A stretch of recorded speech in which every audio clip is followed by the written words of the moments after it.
tardes, soy Julián Campero y hoy traigo para hablarles sobre la característica de los seres vivos.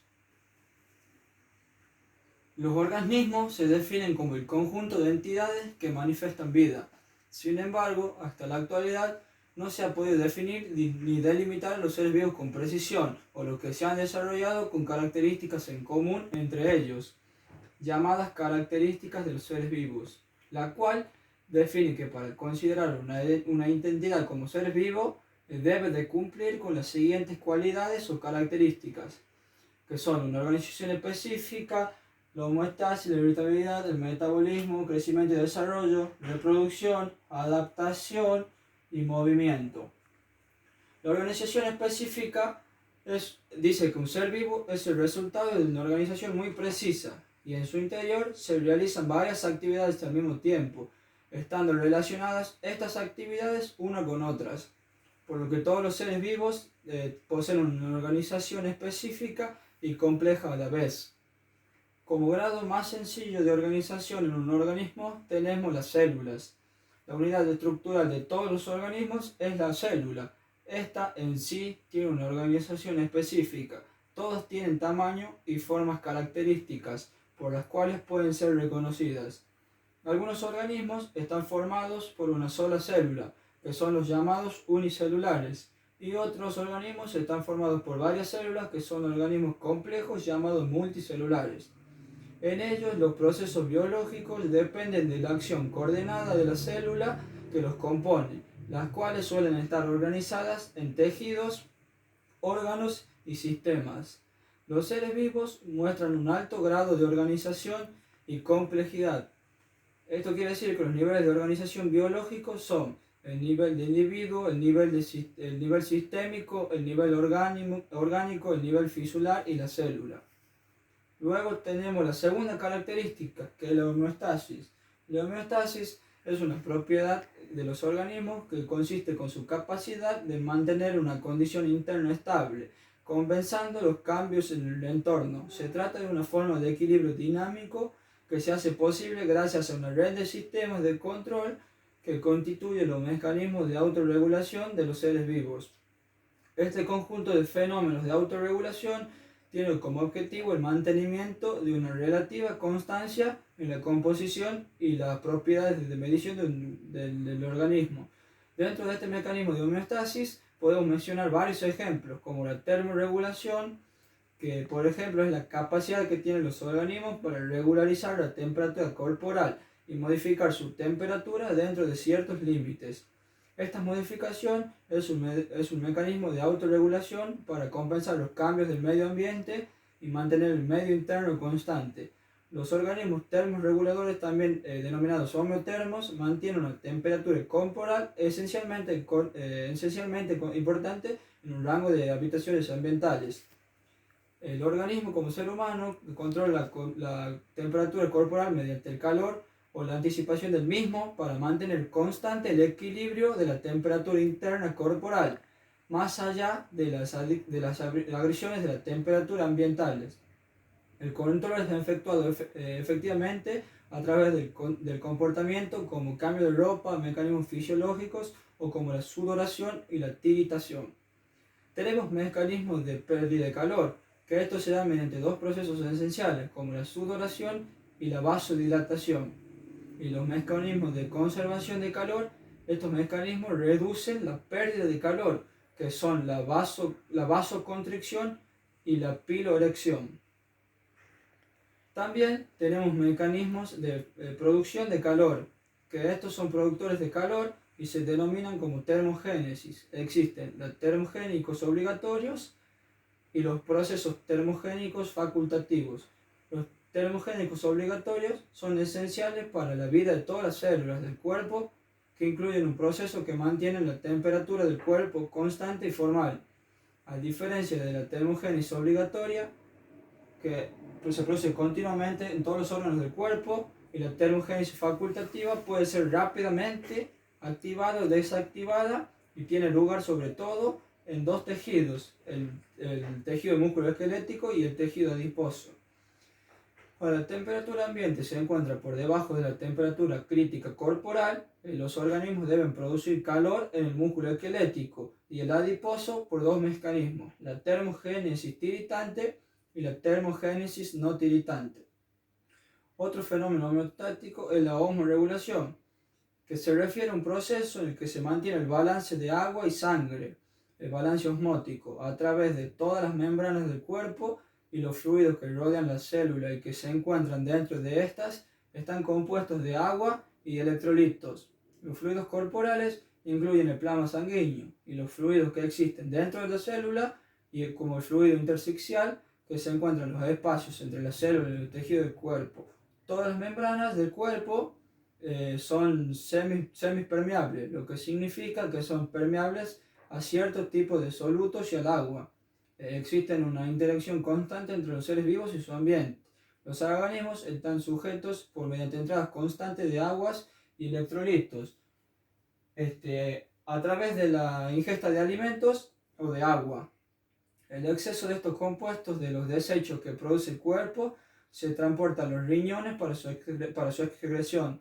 Uno de los principales sistemas que regula la presión osmótica y que tiene gran influencia en la presión sanguínea es el sistema excretor. El sistema excretor tiene como función eliminar los desechos del cuerpo a través de la piel y a través del sudor y a través de los pulmones con la exhalación del dióxido de carbono, y el sistema urinario en forma de orina. Y con esto decimos que estos tres sistemas participan en la osmorregulación y en la eliminación de residuos. Luego tenemos también otro mecanismo homeostático, que es la regulación de gases respiratorios. ¿Qué queremos decir con esto? Que la respiración es un proceso automático y único que se mantiene constante, pero puede modificarse voluntaria e involuntariamente, pudiendo cambiar tanto la profundidad de la respiración como la frecuencia de la misma para dar respuesta a ciertas situaciones donde el requerimiento de oxígeno es mayor. También otro ejemplo de homeostasis es la homeostasis de la glucemia, que consiste en la autorregulación de la glucosa en la sangre. Otra característica de los seres vivos es la irritabilidad. ¿Qué significa la irritabilidad? Que también denominada relación, que es una característica esenciales y diferenciadoras de los seres vivos. Esta hace diferencia la reacción o respuesta de ciertos estímulos, o sonidos, olores, etc., que por lo general provienen del medio ambiente, y también pueden ser estímulos internos.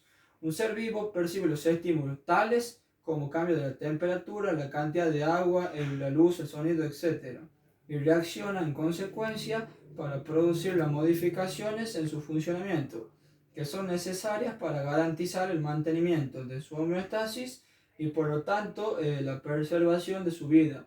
Por lo general se dice que los seres vivos no son estáticos, sino que se adaptan generando respuestas y cambios frente a modificaciones en el medio ambiente, y responden a cambios físicos o químicos, tanto en el medio externo como en el medio interno. La respuesta a estos estímulos es una característica de todos los seres vivos, que permiten adaptarse a los cambios ambientales de temperatura, humedad, de intensidad de luz, a la presión atmosférica, al olor, a la sed, al hambre o a cualquier tipo de sensación, para mantener íntegros y vivos a la homeostasis. La respuesta adaptativa típica de los seres vivos poseen tres características relevantes. Permiten a los organismos adaptarse a las condiciones del medio ambiente, pueden ser distintas por un mismo tipo de estímulos, son ajustadas a la intensidad del mismo, y de no ser por la irritabilidad, los organismos no podrían adaptarse al medio ambiente para satisfacer sus necesidades y sobrevivir. La irritabilidad y la complejidad de las respuestas. La irritabilidad se manifiesta en todos los seres vivos, desde las bacterias hasta los seres humanos. Sin embargo, las respuestas que pueden manifestar el ser humano son muy diferentes a las respuestas que puede emitir una bacteria. La diferencia está en dos cosas: en la cantidad de respuestas posibles y en la complejidad y en la complejidad de las mismas. Otras características de los seres vivos es el metabolismo, que se denomina metabolismo al conjunto de reacciones químicas controladas mediante los seres vivos pueden cambiar la naturaleza de ciertas sustancias para obtener así los elementos nutritivos y las cantidades de energía que requieren los procesos de crecimiento, desarrollo reproducción y es un sostén de la vida. El metabolismo tiene lugar en el interior de las células de los organismos vivientes a través de un conjunto de sustancias orgánicas encargadas de proporcionar determinadas reacciones llamadas enzimas. En el caso del cuerpo humano, dichas sustancias son segregadas por la vida. Las enzimas buscan generar reacciones químicas favorables en el organismo y reducir las desfavorables a través de cadenas específicas de reacciones que se llaman rutas metabólicas, en las que una sustancia transformada en un producto químico que a su vez procesa alimentos nuevos mediante un proceso de transformación, separando los procesos que el metabolismo considera nutritivos de aquellos que considera tóxicas y deberán desecharse. Las fases del metabolismo. El metabolismo biológico se compone de dos fases o dos etapas conjugadas, como el catabolismo y el anabolismo. En la primera se ocupa de liberar energía cumpliendo enlaces químicos. La segunda, de emplear dicha energía para formar nuevos enlaces químicos y componer nuevos compuestos orgánicos. Esta fase depende la una de la otra, se retroalimenta. Otra característica de los seres vivos es el crecimiento y el desarrollo, que dicen que el crecimiento del ser humano es un proceso biológico por el cual el mismo aumenta la masa y el tamaño corporal, a la vez que experimenta una serie de cambios morfológicos y funcionales que afectan todo el organismo. Está adquiriendo el mayor crecimiento posible del cuerpo humano. Este crecimiento se puede dar de dos maneras, a través de la hipertrofia, que es un incremento del tamaño celular, que resulta en un incremento del tamaño del tejido, y la hiperplasia, que es el tejido en cuestión que se va incrementando y su tamaño va aumentando por la mayor cantidad de número de células, debido a la polarización de células diferenciadas. Estos fenómenos se pueden darse por la demanda funcional del organismo, como así también son favorecidos por una estimulación hormonal.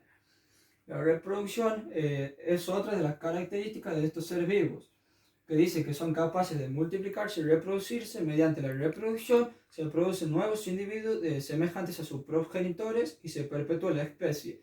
En los seres vivos se observan dos tipos de reproducción: la reproducción asexual, que esta misma se caracteriza por la presencia de un único progenitor, que en su totalidad se divide y origina uno o más individuos con idéntica información genética. En este tipo de reproducción no intervienen las células asexuales o gametas, que no existe diferencia entre los progenitores y descendientes. Las ocasionales diferencias pueden ser causadas por mutaciones, y la reproducción sexual, la información genética de los descendientes está formada por el aporte genético de ambos progenitores, mediante que la función de la célula sexual es un gameto. Es decir, que la reproducción sexual es frente de variabilidad genética. Los descendientes producidos como resultado de este proceso serán justo de la combinación del ADN de ambos progenitores y por tanto serán genéticamente distintos a ellos. La adaptación es otra característica. La adaptación es el proceso mediante estos últimos desarrollan las capacidades de sobrevivir en un entorno diferente, variando sus estrategias e incluso sus características físicas con el objetivo de conservar la vida. La adaptación juega un rol esencial en la evolución de las especies, ya que las especies garantizan la descendencia que se adapte mejor en su entorno y a sus eventuales variaciones. En cambio, a los que no lo logran hacer, lo emiten. El movimiento es la última característica de los seres vivos. El movimiento es característico en todos los seres vivos, aunque estos no impiden necesariamente moverse o la locomoción, que es trasladarse de un sitio a otro, ya que las plantas y algunos animales viven fijos en un sitio, pero aún así se mueven. En nuestro cuerpo se mueve mediante los huesos, gracias a los huesos, que son músculos y articulaciones que en conjunto forman el sistema locomotor. Bueno, esto fue todo lo que pude informar sobre las características de los seres vivos. Espero que haya sido de mucha utilidad y nos vemos en la próxima clase.